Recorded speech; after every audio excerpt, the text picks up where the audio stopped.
You there, what do you think you're doing?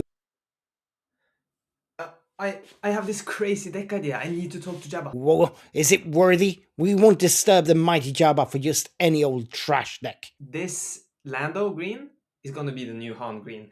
You can play for 9 resources on 6. Really? How would that even work? Forget the Falcon. Lando is in the Starhawk now. Max Rebo is there. All the credits you can think of. This is so good. Well, I'll be the judge of that. Show it to me.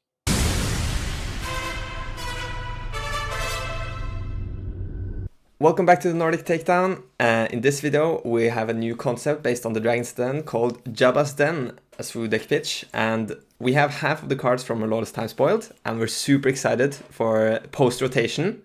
So these decks are maybe not that polished yet, but we're so excited about this that we're going to sell them to you anyway. Yes, so in this video, I will be pitching a deck idea. And I'll try to assess whether or not this is worthy of Jabba's attention.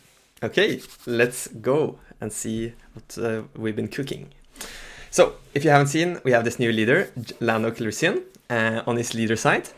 He can spend 1 resource and exhaust to choose an aspect, discard a card from a deck, so any deck, and then if it has that chosen aspect, create a credit. On his deploy side, he may defeat a friendly credit token and create 3 credit tokens if he does so. So already some resource cheating, might be good, might be good. So if you haven't seen credits, they are a token that say while paying resources, you may defeat this token and you may pay 1 less. And the powerful thing that I want to play around is having 1 credit going into the 6 resource turn, deploying Lando and getting 3 credits. Because then we can play around with 9 resources. So what can we do with these 9 resources? What's so strong? We're in post-rotation, so we have a good contender here from Jump to Lightspeed. The Starhawk, while paying costs, you may pay half as many resources rounded up. That's one cool idea. Other than that, we have Kelleran Beck, great card, with Han1, which also did this resource cheating on deploy. We like to play Ewing, but now we have Kelleran, also pretty good. And since we have 9 resources now, we can even afford finding something like a Queen Amidala from Kelleran Beck. So let me break this down and kind of focus on the objectives of what we want to do with this deck. First of all, we want to have at least 1 credit by 6 resources, so we can do this huge 9 resources play. Secondly, we need to have some good cards to play.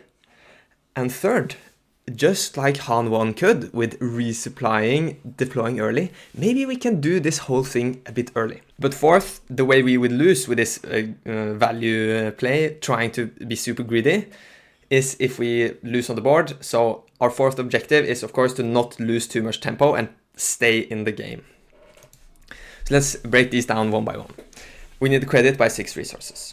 And in the new set, we have gotten a lot of cards that create credits. But me personally, I don't really am that excited about any of these cards. I don't like the stats, I don't like the efficiency. I like Lando's ability. But the problem is here, we need to choose an aspect.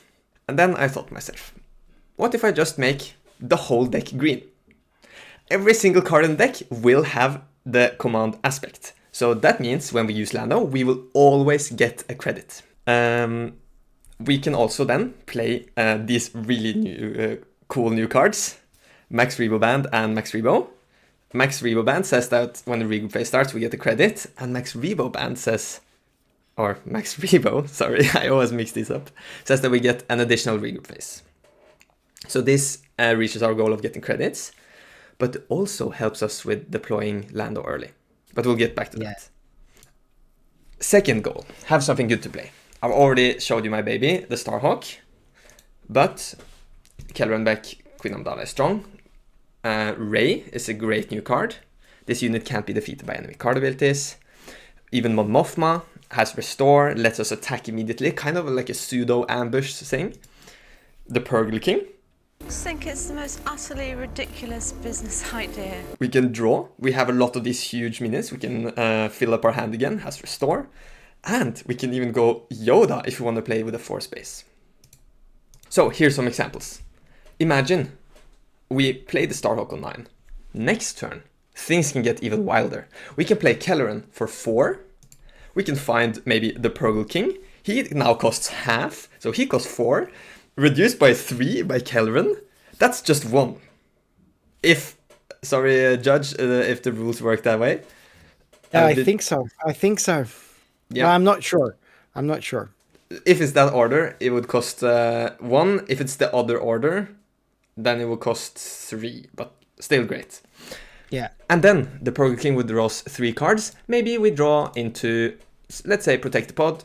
We are on 7 resources. We still have enough to pay that for half. We can deal 12 damage off of the Purgle King to defeat our enemy's leader. There's so many crazy lines. We could even go Kelleran into Mon Mothma and then immediately attack with Kelleran Beck. Like, there's so many cool things. And we can attack with Starhawk too. How do we do this early? We lost resupply, but we gained Max Rebo. Now 6 cost leader flips are basically the same as 5 cost leader flips. Yeah, the problem is we're ramping for ourselves and we're ramping for our opponent. Yeah. So, not strictly cheating here, but we also get additional cards to maybe find that Starhawk. So that's pretty cool with Max Rebo. We will draw a ton of cards. But we have a new one, Expendable Mercenary. This guy comes out on 4. If we manage to defeat him on 5, then we have our 6 resource turn. 1 turn early. The same goes for Iskoth. So we have some potential to do it early here. And the last one, that was kind of a big deck building question for me, because I know I want to be using Lando's ability. It cost 1. So then I thought, okay, maybe I want to be playing 1 costs to have something to play turn 1 and use Lando's ability. But then I looked at our colors and see there are so many good 2 costs. We have Jin Urso, which is new. R2, it's basically a better Mon Mothma than we had from Han1 Green back in the days. Search top 5 for any card because all of our cards are green. We have the Gonk Droid. He will help us reduce stuff. That enables us to use Lando's ability more. We could even go into those 4 costs we just saw that ramps on 3. We have Mina Bonteri. We have Gungi. There are so many strong 2 costs. So I'm thinking, let's play the 2 costs and maybe even play a 2 cost on 3 and then use Lando's ability. Because remember, our number 1 objective, have a credit by 6 resources. Before we show the list, I have to say, Max Rebo, he's super cool, but I'm actually considering cutting him. Because the 2 costs, they do the same, almost. Because with Lando's ability, we play a 2 cost, we use Lando's ability, we got the credit. The thing is, Max Rebo has kind of pseudo-taunt. Our opponent will be like, oh no, I have to get rid of Max Rebo, otherwise he will get so many credit tokens. So, yeah. You're talking about the band here, not the band. Max Rebo. Yeah. Here is the first idea. You see almost all of the cards I already showed. We're gonna be rich. Resource cheating is all what it's about. And I guess the only other card I haven't really talked about here is Nothing Left to Fear. It's kind of a overwhelming barrage style removal. It will cost 7, but I'm thinking if we get Starhawk, then it will cost 4, and it will be great to deal with other decks that have big boards, big units. For go wide units, I have added some capture cards. I'm not sure about the events at all. As you can see, the whole deck idea is just really unit focused. So the events will probably have to change with testing. But we have Dismantle the Conspiracy and Charge with Corruption, some capture cards. What about the force units that you were talking about? Yes. Because why did you go? Oh, here's the force version. Here we have the force version. So, all right. And here we go, Ithkas. Yes, so now we have 3 Ithkoth, we have 3 Gungi, and 3 Yodas. Mm-hmm. Ray and Kelleran are also great force units, so is Obi-Wan. Yeah.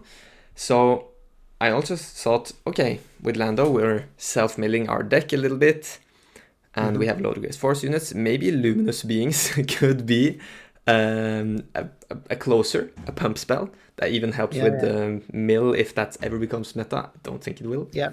For all 4 years, very grindy matchups. Yeah. Yep, gotcha. So not many changes here, just going up to 3 Gungis really to get that force. and putting in the Ethos and Yoda. Yeah. So cut down on Mon Mothma. Last slide. Data vault could also be a consideration. I've never seen anything quite so ridiculous, to be perfectly honest. Here I've just basically pumped up the numbers to 3 elves and added a little bit more of the events. But I think... You've just lost me completely. My interest. So Viktor, it's time to hear. What do you like? What don't you like? Before my verdict, I have some questions.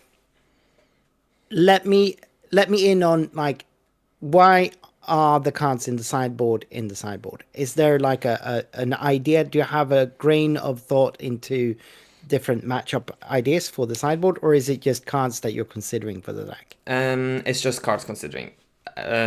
The thing with this deck is it's just an idea. It's zero testing, not focused on matchups at all, not focused on meta. It's just thinking, what can we do with this new leader and this color? So the cards in the sideboard are just some events that I thought would be good if we need more removal. And yeah, the Radus is just another expensive card. I want to have a very, very big top end to kind of think that, okay, if we manage to get those credits, we will have great things to play that will help us close the game fast. Gotcha. Also, you were showing us some more ramp cards in the presentation. What made you decide against the resupply carrier? We have the mercenary. I never consider resupply carrier really because I want to be ramping before 6. So I have the expendable mercenary and Max Rebo. I think there's something really broken about what you're trying to do here. And we know that this kind of like crazy flip turns have been very powerful in the past. We've saw it already back with Boba 1, and it's been as broken in Han1 as of lately. So I think there's something here. There's an idea here. It obviously needs a little bit more polishing, but I think this is worthy of Jabba's attention. Yes, Rancor won't eat me today. But, Viktor, don't you have a pitch? I think in a few days. Look out for part number 2, where I try to pitch you my idea for a deck. Nice. Thanks for watching. May the force be with you.